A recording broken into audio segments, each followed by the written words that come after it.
ॐ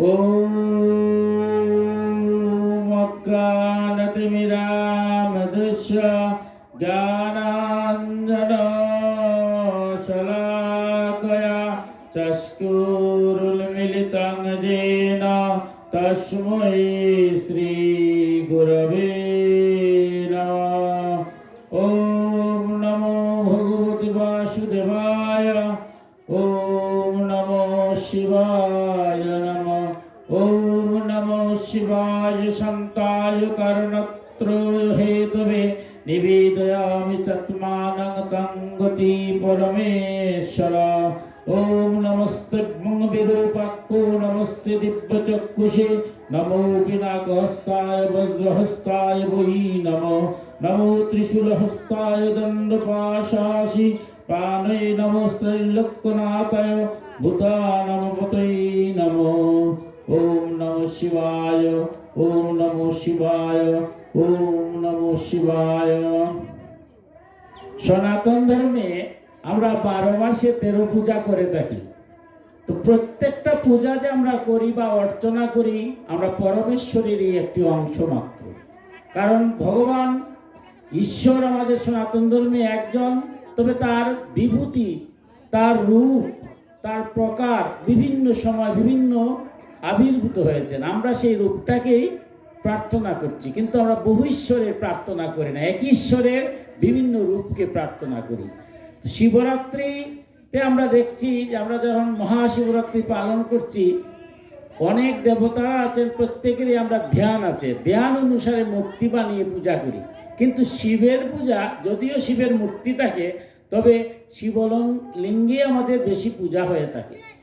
তাই আমরা কেন এই শিবের লিঙ্গ পূজা করি বা শিবলিঙ্গ কীভাবে উৎপত্তি হলো, কেনই বা আমরা শিবলিঙ্গ পূজা করি এবং শিবলিঙ্গে পূজা করার কি তাৎপর্যই বা আছে, সেই সম্পর্কে আমি প্রবেশ করতে যাই। আমাদের 18টা পুরাণ আছে সনাতন ধর্মে। তার মধ্যে একটি পুরাণ হচ্ছে শিব মহাপুরাণ। সবটি ব্যাসদেব লিখেছেন। শ্রীমদ্ ভাগবত পুরাণ যেমন ব্যাসদেব লিখেছেন, শিব মহাপুরাণ ব্যাসদেব লিখেছেন, লিঙ্গ পুরাণ সেটাও ব্যাসদেব লিখেছেন। তো আমরা ঈশ্বর এক, একমেব অদ্বিতীয়ম, ঈশ্বর যখন এক থাকেন তখন যে তার নাম হচ্ছে শ্রীহরি। তাই আমরা পূজা পার্বণ যজ্ঞ অনুষ্ঠান যাই করি সবার শেষে কিন্তু আমরা দেখবেন বলি হরি বল। হরি শব্দটা যখন প্রয়োগ করি তখন আর কোনো দেব দেবী কেউ নেই। সমস্ত বিশ্ব ব্রহ্মাণ্ড, এমনকি আমি আপনি যারা আছি পরমাত্মার অংশ জীবাত্মারা, তারাও নাই। কারণ সব যখন একত্রিত হয়ে যায়, আমাদের সনাতন ধর্ম অনুসারে 430 কোটি বছর পরে পৃথিবী একবার সমস্ত কিছু ধ্বংস হয়ে যায়, সমস্ত কিছু জলমগ্ন হয়ে যায়, তখন শ্রীহরি সমস্ত আত্মাগুলো এক করে যান, তখন তার নাম হচ্ছে হরি। তাই আমরা হরি বলি। তাই হরি সম্পর্কে বলা হয়েছে নো গঙ্গা নৌকাশির সেতু নৌকাশি নৌকাশি চ পুষ্করম জিহ্বাগ্রে বর্ততে যস্য হরি রিক্তাক্ষরদ্বয়ম ঋগ্বেদ দুহম যজুর্বেদ সামবেদ যতুর্বণ অধীতস্তেন যেস্তাং হরি রিক্তাক্ষরদ্বয়ম।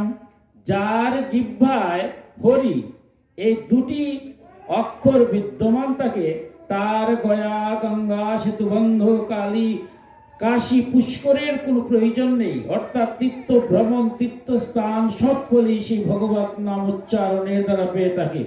হরি এই 2 অক্ষর যে উচ্চারণ করেছে সে ঋগ্বেদ, যজুর্বেদ, সামবেদ এবং অথর্ববেদ অধ্যয়ন করেছেন। অর্থাৎ হরি শব্দটা বলার সাথে সাথেই আপনারা তীর্থ কোনো কিছু প্রয়োজন নাই, হরির দ্বারাই সমস্ত তীর্থ ফল লাভ হয়, সমস্ত পাপ মোচন হয়।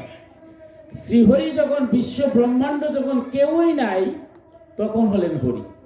যখন সেই শ্রীহরি একটা কল্প যখন শেষ হয় আরেকটা কল্প শুরু হয়, সমস্ত বিশ্ব ব্রহ্মাণ্ড যখন জলমগ্ন, সেই জলমগ্নের মধ্যে হরি যখন শায়িত হয়েছেন, নারের মধ্যে শায়িত, তাই তার নাম হলো নারায়ণ।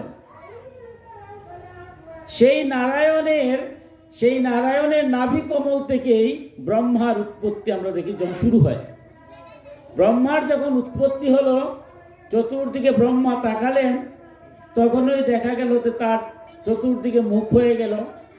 ব্রহ্মা তখন খেয়াল করলেন এই জগতে তখন দেবতারাও সৃষ্টি হয় নাই, শুধুমাত্র কে সৃষ্টি হলেন? স্বয়ং নারায়ণ। তিনটা অংশে বিভক্ত হলেন, ব্রহ্মা, বিষ্ণু এবং শিব। ব্রহ্মা রূপে তিনি সৃষ্টি করেন, শিব রূপে তিনি সংহার করেন এবং বিষ্ণু রূপে তারা পালন করেন। যখন আমরা ব্রহ্মা বিষ্ণু মহেশ্বর বলবো তখন তিনজন, তিনজন যখন এক হয়ে যান তখনই শ্রীহরি অথবা নারায়ণ। ব্রহ্মার বিষ্ণুর যখন সৃষ্টি হলো, নারায়ণের হরির থেকে নারায়ণ হলেন, নারায়ণ থেকে ব্রহ্মা হলেন। ব্রহ্মা সৃষ্টি হওয়ার পরে ব্রহ্মা দেখলেন আর জগতে কাউকে দেখা যাচ্ছে না, তাই তিনি চিন্তা করলেন আমি বোধহয় শ্রেষ্ঠ। তাই এই যে আমাদের পুরাণগুলোর কত বাহ্যিক গল্প, কিন্তু তার অন্তর্নিহিত কত তাৎপর্য। ব্রহ্মা চিন্তা করেন আমি যখন আর কাউকে দেখতে পাচ্ছি না, জলের মধ্যে একজনকে দেখতে পাচ্ছি সাহিত্য। তিনি জিজ্ঞাসা করলেন তুমি কে? তিনি বললেন যে আমি হরি। হরির একটা অংশ নারায়ণ, নারায়ণ থেকে ব্রহ্মা বিষ্ণু ত্রিদেব হয়েছি, সেই একটা অংশই আমি বিষ্ণুর এখানে উপস্থিত আছি। ব্রহ্মা বলছেন না, তুমি আমার বৈশ্যতা স্বীকার করো, আমি শ্রেষ্ঠ, আমি বড়, অতএব তুমি আমার শ্রেষ্ঠত্ব স্বীকার করো। বিষ্ণু অনেক বুঝালেন যেখানে কেউ ছোট আর কেউ বড় নয়। ব্রহ্মা বিষ্ণু মহেশ্বর তিনি একই আত্মা। আমরা সবাই জগৎ সৃষ্টার্থে, জগৎ যখন সৃষ্টি হবে তখন আমরা সবাই আলাদা আলাদা হয়ে যাই, কিন্তু ব্রহ্মা তা শুনলেন না, বলছেন তাহলে যুদ্ধ করতে হবে। যুদ্ধে যখন প্রবৃত্ত হলেন, সহস্র বছর যুদ্ধ হলো, কেউ কাউকে হারাতে পারছেন না। ঠিক এই মুহূর্তেই হঠাৎ দেখা গেল একটা জ্যোতির আবির্ভাব হলো। জ্যোতিটা কীরকম হয়? জ্যোতিটা হচ্ছে অমাবস্যার রাত্রিতে যে কেউ যদি টর্চ মারে, দেখবেন টর্চটা কীরকম, আলোটা কীরকম উপর দিকে যায়, সেই রকম একটা জ্যোতি, বিশাল এক আকাশে আর পাতালে একটা জ্যোতি দেখা গেল। বিষ্ণু বললেন দেখো আমরা দুইজনের মধ্যে লড়াই করছি, কে শ্রেষ্ঠ। এই মুহূর্তে আবার আরেকজন জ্যোতির আবির্ভাব হল।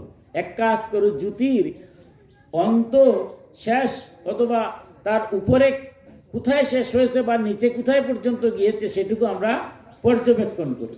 যিনি জানতে পারবেন ইহার উপরে গিয়ে যদি তুমি জানতে পারো এর উপরে কই পর্যন্ত গিয়েছে, তার শেষটা কোথায়, অথবা আমি নিচে গিয়ে জানতে পারি তাই শ্রেষ্ঠ হবে। ব্রহ্মা বলেন তাই। ঠিকঠাক ব্রহ্মা তখন চলে গেলেন উপর দিকে, বিষ্ণু তখন চলে গেলেন নিচের দিকে। অনেক বছর পরে তারা দুইজন ফিরে আসলেন। এসে বিষ্ণু মন খালা করে বসে আছেন। ব্রহ্মা জিজ্ঞাসা করছেন তুমি কি শেষ দেখে আসছো? বিষ্ণু বলছেন না, আমি তো তার শেষ পাই নাই। ব্রহ্মা চিন্তা করলেন এখন যদি আমি বলি আমি শেষ পাই নাই, তো আবার আমি শ্রেষ্ঠ হতে পারবো না।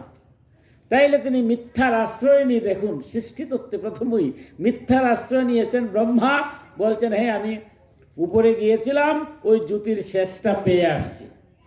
বিষ্ণু সাথে সাথে হাত জোর করে বলছেন তথাস্তু, তাহলে তুমিই শ্রেষ্ঠ।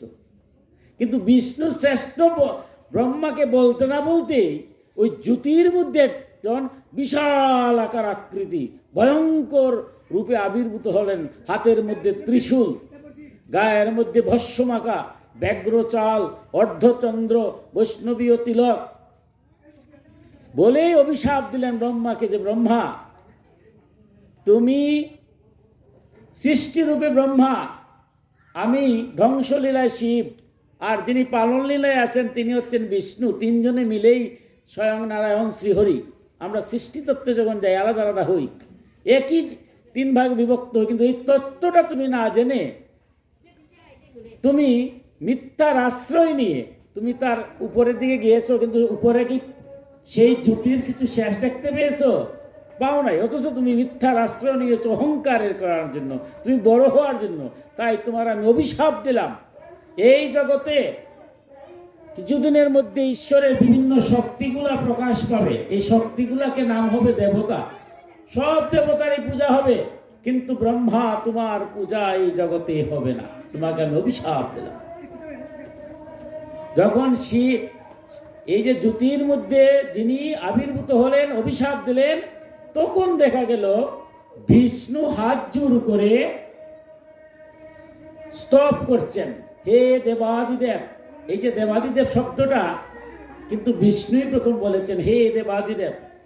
কারণ শিব এর আগেই বলেছিলেন যে ব্রহ্মা এই জগতে যত দেবতা রূপে পূজিত হবে, বিষ্ণু হবেন শ্রেষ্ঠ দেবতা। কারণ বিষ্ণু সত্য, সত্যের জন্য দেবতা রূপে যখন পূজিত হয়, বিষ্ণু হচ্ছেন সর্বশ্রেষ্ঠ। জগতে যত পূজা হবে, বিষ্ণু পূজা ছাড়া কোনো পূজা হবে না। আমরা যে পূজা করি দেখবেন, এখনো দুর্গা পূজা করি, লক্ষ্মীশ্বর, যে কোনো পূজা হোক, এমনকি হরিনাম সংকীর্তন যে আমরা করি, বিষ্ণুকে নিতে হয়।